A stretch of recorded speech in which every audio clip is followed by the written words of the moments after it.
So let us start with the Q&A session.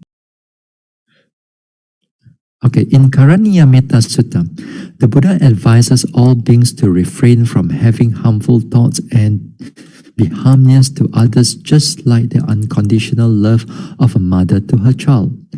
My question is whether Mettā is more about wishing others to be free from mental suffering by practicing that way, rather than wishing them to be free from physical suffering, which is inevitable. You see, in this Mettā Sutta, when the Buddha gave the discourse on this Mettā Sutta with a group of monks, because this group of monks was harassed by some devas.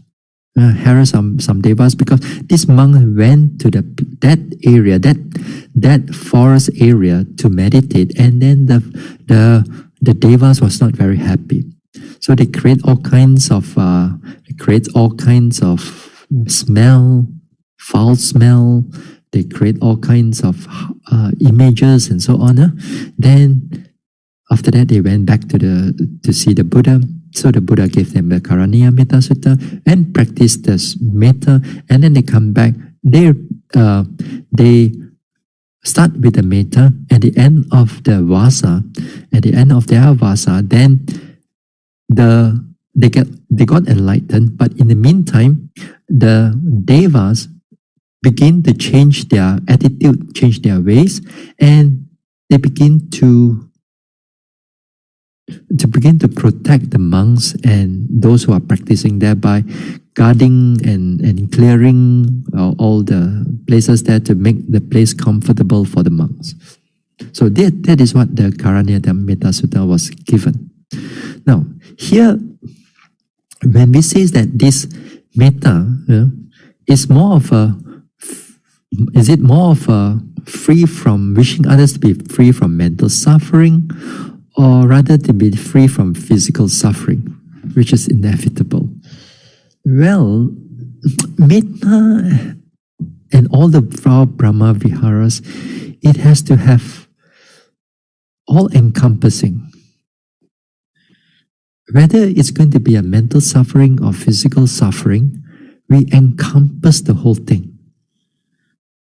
Rather, although you say that the physical suffering is inevitable, yes, we know that it's inevitable, because if you look into Four Noble Truths, yes, suffering will always be there, dukkha will always be there in that sense.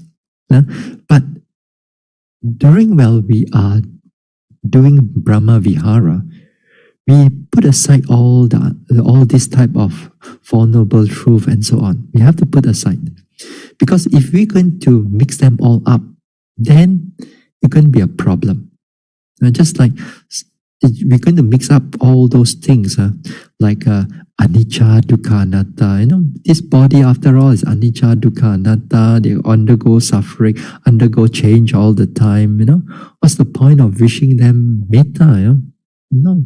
So therefore, we are not looking at those things. This is another area altogether. It's another area. Because that area, when we look at it, is more developing of the wisdom factor. But if we want to develop the metta factor of the mind, then we are going to put aside all the other things. So we develop that metta. So while we are developing this metta, whatever the beings is, we generate a sense of protection, a wholesome wish, whether they are undergoing a mental or physical suffering. So it has to be encompassing. There in such a way that without exception to all beings, it has to encompassing them. So next time, if you were to do this, then next time you see beings in a state of suffering, and you want to wish them metta or karuna, then that time, maybe mental suffering is more important rather than physical suffering. So it shouldn't be that way. It shouldn't be that way. It is encompassing. It's like the Mettā is that give you the umbrella. It's a protective umbrella to the person or to the being or to the beings, to give them that protectiveness. Just like, as you said, unconditional love to mother to her child. Then the mother to her child, the mother is always concerned with the physical and also the mental well-being of the child. It cannot be only for the well-being of mental well-being of the child and not so much on the physical well-being of the child. So Mettā has to be encompassing everything. All this of the being itself, of the being. Yeah. Okay. All right.